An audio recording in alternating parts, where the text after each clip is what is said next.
Hello, my name is Dr. Natasha Datu, and I will be speaking to you today about pediatric palliative care. I am a pediatric oncologist and palliative care doctor in Vancouver, Canada. Our objectives today will be to review what is palliative care for children, when to initiate or start palliative care, which children can benefit from palliative care, how and what palliative care can do to help a child and their family, and how we can provide a palliative approach to care in various different settings. So what is palliative care for children? It is an interdisciplinary collaboration that seeks to improve the quality of life of all children with life-threatening conditions as well as their families. Palliative care for children also focuses on prevention and the relief of suffering, regardless of the stage of the disease, and comprehensively addresses the physical, psychosocial, or spiritual needs of a child and family. And these are some of the definitions used internationally for pediatric palliative care. To me, pediatric palliative care involves caring for not only the child's physical well-being, but also their social, spiritual, emotional well-being, as well as that of their families. In pediatric palliative care, we focus on a few things, including the prevention and treatment of pain and other physical symptoms, psychosocial and spiritual concerns for children with serious or life-threatening conditions, as well as their families. Pediatric palliative care is not only limited to the last few days or weeks of life. This is called the terminal phase or the end-of-life phase, and pediatric palliative care can absolutely help in these cases. However, we should try our best to involve pediatric palliative care early on in any child who has a serious illness. We should also note that pediatric palliative care can be given alongside disease-modifying treatments or active treatment. For example, a child undergoing chemotherapy who we know has a very serious illness and they may die from their disease should have palliative care involved at the same time as they are taking chemotherapy. We aim to improve or maintain the quality of life of the child and family. And as I mentioned, our goal is to provide holistic care: physical, psychological, spiritual, and social.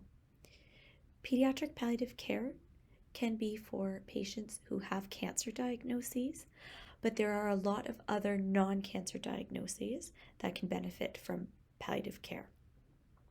It requires active care and sometimes intensive symptom management. And it is best provided by an interprofessional team, but anyone who cares for children and children with serious illnesses can learn skills to help provide pediatric palliative care.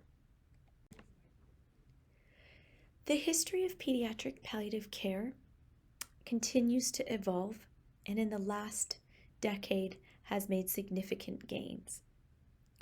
Previously, early on, there were a lot more children dying of diseases that are now curable. The focus was solely on death, and often palliative care only became involved the last few hours of life and provided support for physical symptoms. As the years went on, people caring for dying children realized that there was much more than physical suffering of the child. A child with a serious illness who is dying or who may die has much more components to their suffering, including the family and the siblings as well as physical and emotional suffering of their own selves. Medical teams realized that having an extra care team, such as a palliative care team, could benefit these children and their families. And the birth of what we call pediatric palliative care now has come about, where we are trying our best to be involved early on to support families. When is it appropriate to start pediatric palliative care? The American Academy of Pediatrics states that pediatric palliative care should be offered at diagnoses and continued throughout the course of illness, whether the outcomes end in cure or death. Providing pediatric palliative care can be done alongside treatments that might cure the child. This is very common in cancer patients, but also non-cancer patients, such as patients with metabolic disorders or neurologic disorders who are actively receiving disease-modifying treatments, but we aren't sure if a cure is possible, and we know they have a serious illness. This is the newest model for pediatric palliative care. A child is diagnosed with a serious illness or a life-threatening illness, and the goal is to cure or control the disease. Disease-modifying treatments are often started. This can be chemotherapy for cancer, antiretrovirals for HIV, antibiotics for serious infections such as tuberculosis, or metabolic medications for neuromuscular diseases. Initially, the goal and focus is on these disease-modifying treatments. However, if this is a serious illness, the pediatric palliative care team can and should be introduced early on. However, the role of that team is often in the background and much less active initially.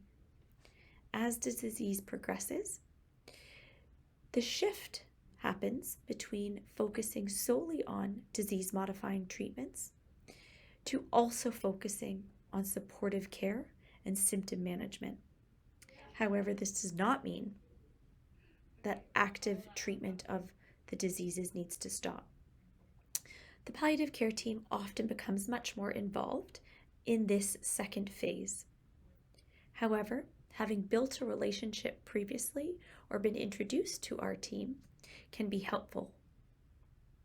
And of course, as patients continue to get sicker, the palliative care team hopefully now has built a relationship with family and can naturally become the primary care providers and assist with end-of-life care and death.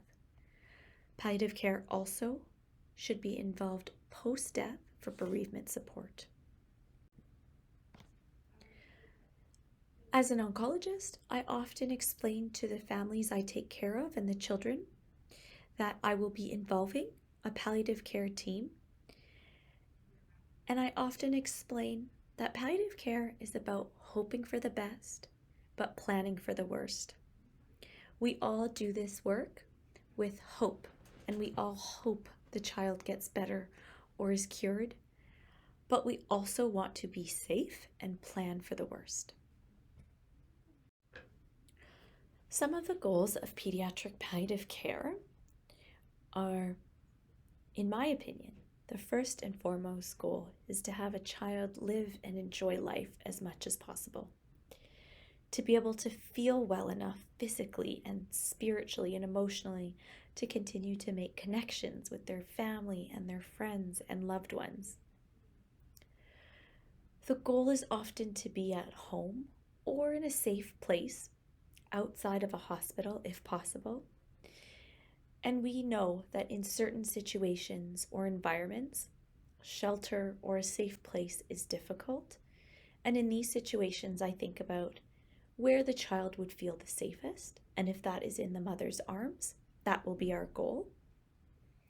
We hope that the child can continue to enjoy the things they love, playing, singing, drawing, and that families can also participate in this. Some of the most common myths about palliative care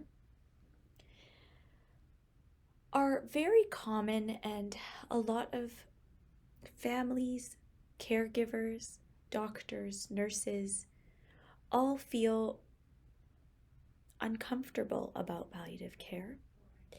And so I would like to take a few minutes to break down these myths. We should not be saying nothing more can be done. This makes parents feel that we are giving up, that we have failed, that their child has failed. There is always something more that can be done. That includes active, aggressive symptom management to make children feel better. That includes finding ways to have families make connections together regardless of their environment. And that also includes focusing on what makes a child happy. We know, and there are studies to show, that when a child is doing something they enjoy, spending time with friends, or they are happy, they often live longer. Palliative care is not only available when there is no disease-directed care possible. Palliative care is available when we are actively trying to treat disease, but we just aren't sure if it will work. Some may believe that involving palliative care may bring the child's death sooner, or that it must be given at home or in hospital. We know we can provide a palliative approach to care in any setting. Studies have shown that early palliative care improves quality of life. When people are feeling better and doing things that bring them joy, they live longer, and patients have fewer depressive symptoms. Now we will shift our focus to which children should receive palliative care. Palliative care should be offered to children living with life-threatening conditions or life-limiting illness with progression. What does life-limiting mean? These are conditions for which there is a likelihood of death before adulthood. A lot of times these include children with neurologic conditions or metabolic conditions such as cerebral palsy. Life-limiting conditions are those for which curative treatments may be feasible, but also may fail. This includes cancer as well as certain infectious diseases.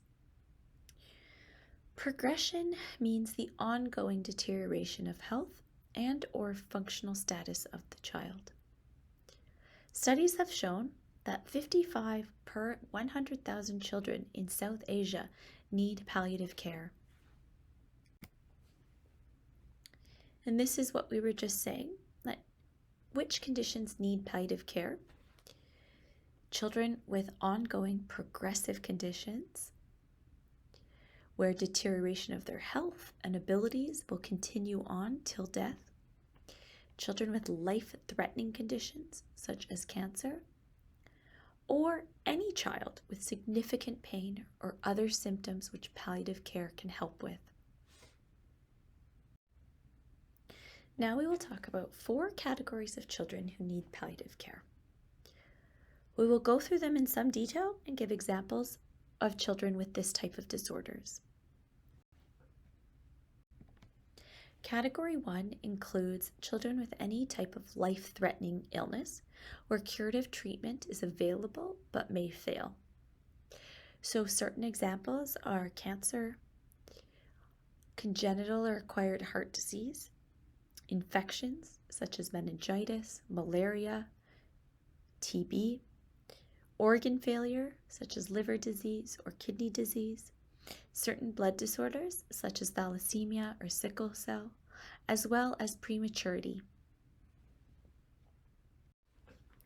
The illness trajectory in Category 1 is often more expected in children with serious illness and something people are more familiar with. This is a child with a potentially curable pediatric cancer. They're diagnosed, they receive curative treatment, they're in remission, then they have a relapse and they decline. They receive further treatment, they have a plateau, and then they have a very smooth decline towards death. This is more typical of a historical trajectory for death and when palliative care should be involved. Category 2. This is a long period of treatment which aims to prolong life, but premature death is anticipated. Examples of this include HIV/AIDS, cystic fibrosis, muscular dystrophy, spinal muscular atrophy, different neurologic muscular conditions, chronic severe respiratory failure, or severe immune deficiencies. The illness trajectory for these patients can be a little bit different. They have long periods of stability with their treatment. However, over time, they start to have further declines. They may end up in hospital for a respiratory illness or an aspiration pneumonia every winter. And over time, we see slow further decline until at one point, that last admission, they cannot recover from. Category 3 includes progressive conditions without any type of curative treatment option. These include chromosomal disorders, such as trisomy 13 or 18, very rare metabolic disorders where there's no disease-modifying treatment, and certain neurodegenerative conditions, such as Rett syndrome or leukodystrophy. The illness trajectory in these patients is again a little bit more predictable. They're diagnosed, they may have a period of stability, however there's no disease-modifying treatment and therefore slowly the disease takes over and slowly they decline until death. Category 4 includes severe disability that leads to vulnerability to complications, which can lead to premature death. These are patients who have diseases that are static, but over time, their body starts to shut down. Cerebral palsy is one of these, patients in the more severe end. Severe brain injury due to trauma or hypoxic birth injury. Severe infections can cause this, or severe brain malformations. The illness trajectory in these disorders are again a little bit more up and down, a little bit more similar to category 2, where they have incurable neurodegenerative diseases and decline, where they decline, have a new baseline, decline more, have a new baseline, decline more, and eventually decline enough that they pass away. This is another way to look at what categories of patients who may benefit from pediatric palliative care. This is a simplified version of the 4 categories we just discussed, and these are all included in those previous categories, but this is a simple list that can be helpful. So any patient with cancer, a CNS condition, a biochemical metabolic disorder, neuromuscular, cardiac or pulmonary conditions, infectious diseases, immune problems, or anybody with a multi-organ condition due to problems with genes or chromosomal anomalies. This is a figure to show the distribution of children in need of palliative care at the end of life by disease categories. So as we were talking, the majority of pediatric deaths occur due to congenital anomalies, 25%, followed by neonatal conditions, including prematurity, malnutrition, meningitis, infectious diseases, including HIV, followed by cardiovascular diseases, blood immune disorders, which includes leukemia, cancer, and a smaller percentage of neurologic conditions and kidney and liver. Now we will shift our focus to how and where pediatric palliative care is provided.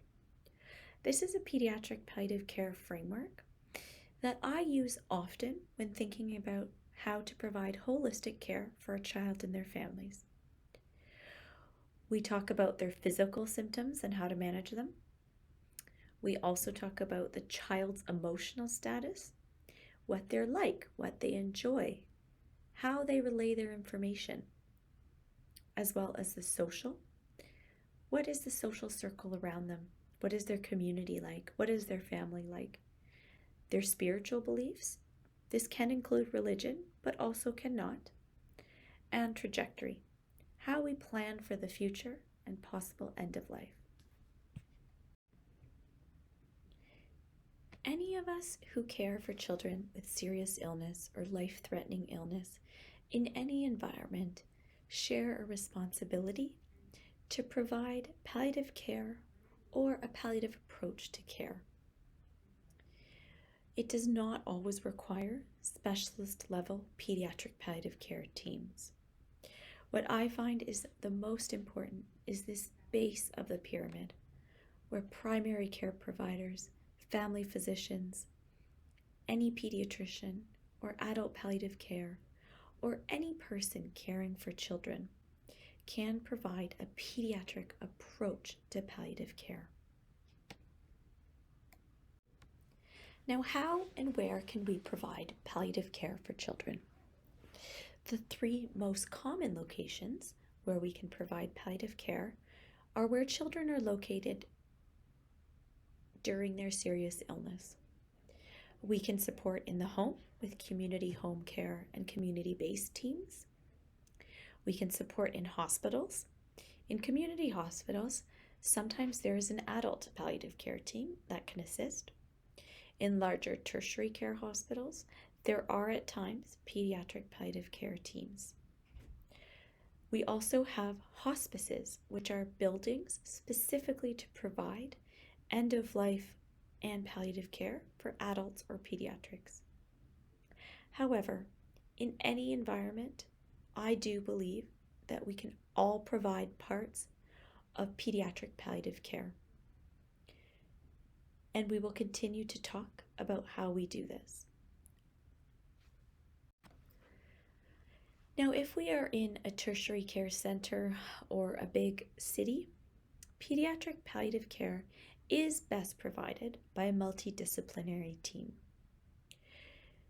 We can provide community, hospital, and hospice-based support where we work together to support the child regardless of location. Depending on local resources, team members can be drawn from various different places.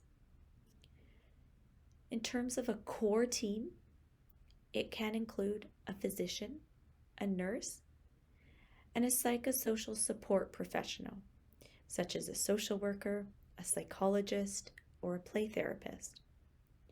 Other team members that can be helpful, and if there is the option, would definitely be helpful, are pharmacists, occupational or physiotherapists, art, music, or recreational therapists, spiritual care, and volunteers. Pediatric palliative care is truly about teamwork. To be able to provide holistic care, we do need expertise from various different professionals and specialists. Volunteers in the community are a huge, huge asset to pediatric palliative care teams, as are community health workers and nurses.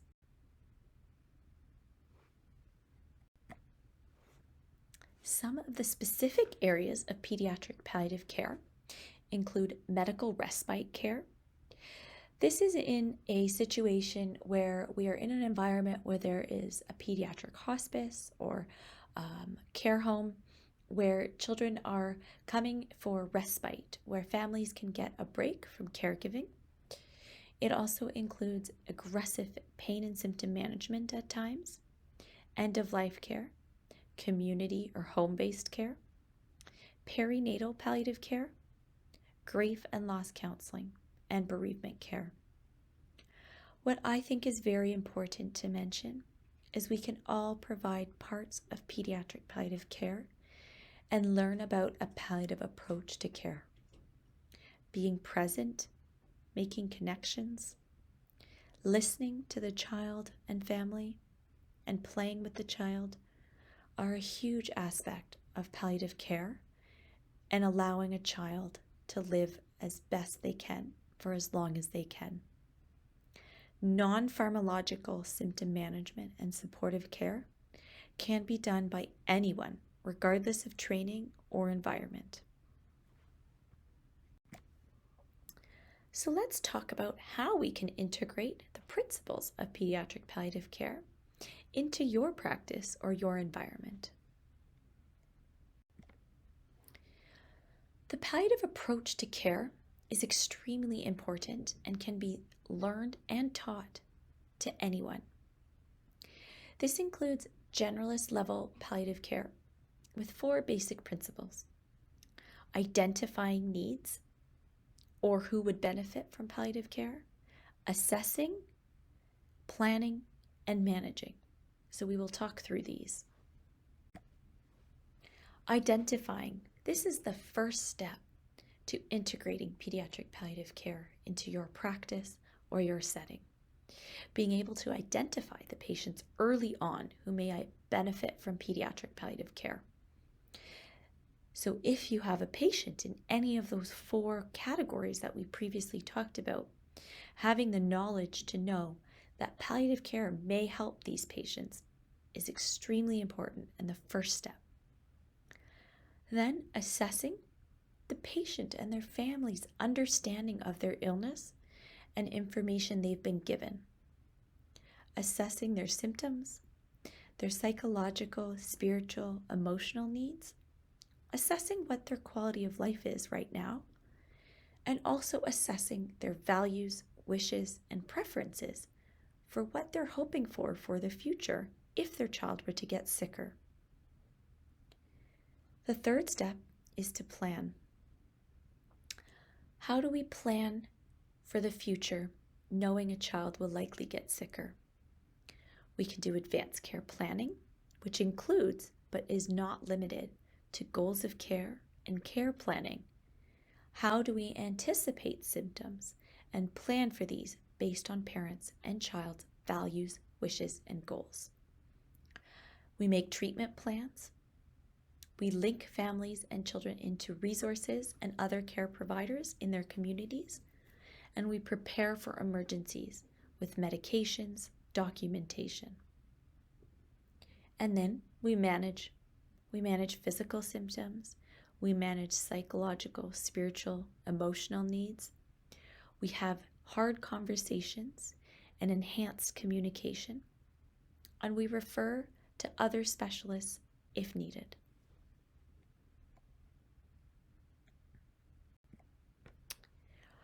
We will talk about 3 key practices of a palliative approach to care for children and their families now.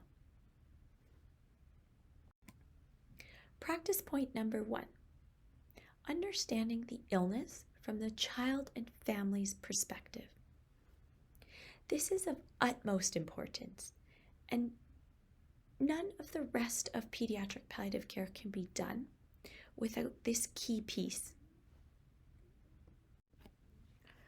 There have been studies to tell us and show what parents of seriously ill children need from their care providers. The themes have always been common, and some of them include recognition from clinicians that they know their child best. I often explain to trainees that if a mother is worried, trust that. Even if you aren't worried, trust a mother's instinct. Parents want to feel and know that you believe that they are good parents. Even if the team and the parents disagree on the future plan or the next steps, parents still want to know that you truly believe they're good parents and are doing and feel what's best for their child. Parents want clear and honest information. They want information communicated in a caring and sensitive way. They do want to have trusting relationships with their clinicians. And they do want preparation for death. They do want to know if you are worried their child is dying. We also know that there have been studies asking children with serious illness what they need. They need reassurance that they will be looked after, that they are loved, will continue to be loved, and they will never be alone or scared. They need nurturing attention. They need simple but honest and age-appropriate information. And they need to play. Play is what children do, and play should always be part of a pediatric approach to palliative care. What is play? Play is one of the fundamental aspects of a palliative approach to care in children. Play is the most natural thing children do. As children start to crawl and walk, they start to play. And play should always continue to be a part of a child's care in hospital, at home, or in a hospice. Play is a safe outlet for children.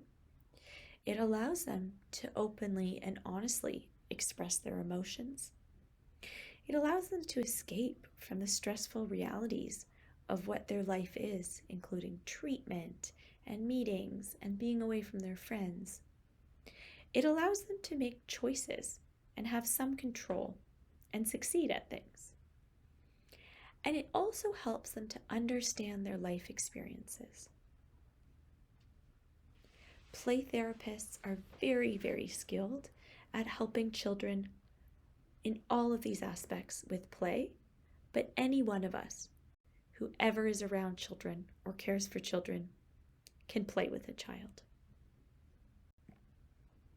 Practice point number 2 is how we give children and families the information they need. We saw in the previous slides that children and their families have all said and shown in studies that they need and want clear, honest information. So how do we do this? So how do we communicate honest, clear information to families in a way that is compassionate and caring? The first thing that we should always do is ask the family's understanding of where things are at with their child. I often ask, what is your understanding of what the oncologist said yesterday? Or, what do you know about what happened this morning? What do you understand about that? By asking a family's understanding or their perception and understanding of a meeting or a conversation or where their child's status is, will provide you with very, very helpful information and guide you in how much information to share and how to share that information. The second thing I always try to do is ask permission to share. Would it be okay if we sat down and talked about where things are at?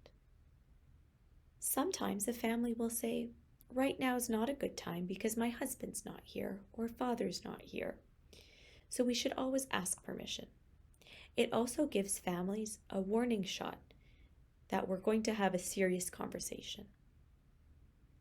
I also like to ask families how they like to have information shared with them. Some families, for example, like to see photos. They like to see scans. They like to see CT scans or x-rays. Other families do not. So that will help you in knowing that. As we said, families want clear, honest information including prognostic information. They do want to know if you are worried about their child. One approach that has been shown to be helpful to care providers who are not as experienced or who don't have serious conversations that frequently is the wish, worry, wonder approach. An example would be, I wish that your child will get better. I worry, based on their breathing changes or their increasing pain, that they are getting sicker. I wonder if we can talk about some ways that we can help make your child more comfortable. Although we can never predict time, families can ask, and often do ask, when will my child die? How soon will it be?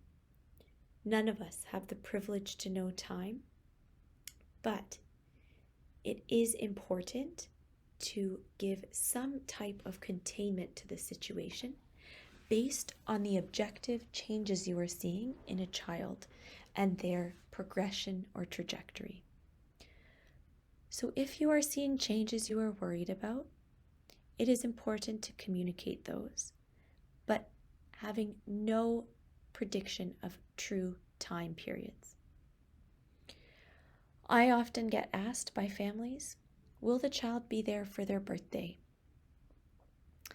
I often express, I hope they're here for their birthday, but if I feel they won't be, I can say, I worry time is shorter.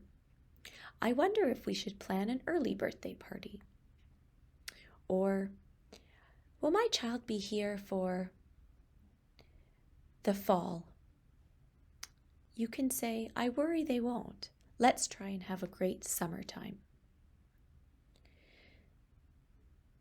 Communicating honest information about prognosis does not take away hope. I always express to families, I hope so much their child lives as long as possible.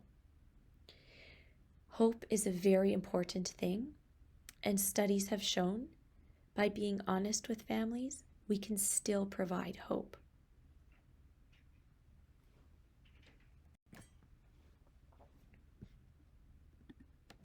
This was a study to show you that communicating honest information about a child's prognosis, even if you're sharing your worried time is short, does not take away hope from families.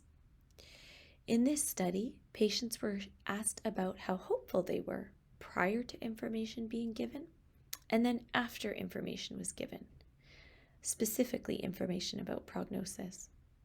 All families had the same amount of hope before and after.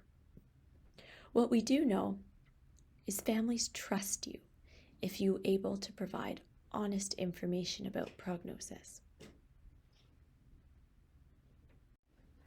Our third practice point is providing you a practical approach to how we provide goal-directed care to pediatric patients with serious illness. Pain and symptom management is very important for a palliative approach to care. This can be near the terminal end-of-life phase, but also for children who have chronic disorders and may have symptoms including reflux, feeding intolerance, neuroirritability, or pain. Pain and symptoms can be forgotten in children with serious illness, and myths do exist that babies or children do not feel pain, and this is false. Many physicians do not feel comfortable using opioids in children. Opioids are very safe and effective when prescribed by a skilled provider for the right reasons. Palliative care involves expertise in symptom management. We also need to be mindful of how to assess children who are not able to communicate verbally. We need other cues, such as grimacing on the face, vomiting, clutching the fists, not tolerating feeds, These are all signs in nonverbal children that they are not comfortable. And palliative care experts or people providing a palliative approach to care need to be mindful on how to recognize these so we can then treat and alleviate symptoms and suffering. Near the end of life, there are a lot of common symptoms. Pain is very common near end of life, and again, opioids are very important and safe when used by physicians or team members who know how to prescribe them for pain. Fatigue is also common. Poor appetite and nausea and vomiting can occur. Patients can have swallowing problems and may require medications given through other routes than oral. Bowel habits and shortness in breath and dyspnea are also common near end of life. I will say opioids at half dose for pain, 50% of dosing for pain, are very effective for shortness of breath and dyspnea near end of life. And since our goal is to alleviate suffering, if we are using medications safely to help with symptoms, this is a palliative approach to care. Home-based care, or care outside of a hospital or hospice, are often very common in different parts of the world. To me, home-based care can occur wherever the child or family may be. We have home-based care teams and people that can visit the child and family frequently, wherever they are, to at least be able to assess the symptoms and potentially provide symptom management and end-of-life care with support. There are many teams led by community health workers with phone support and visits from doctors and nurses that can occur in the home or wherever families are. If care becomes too difficult or symptoms cannot be managed in the home, that is a reason for the child to be brought to hospital for end-of-life care.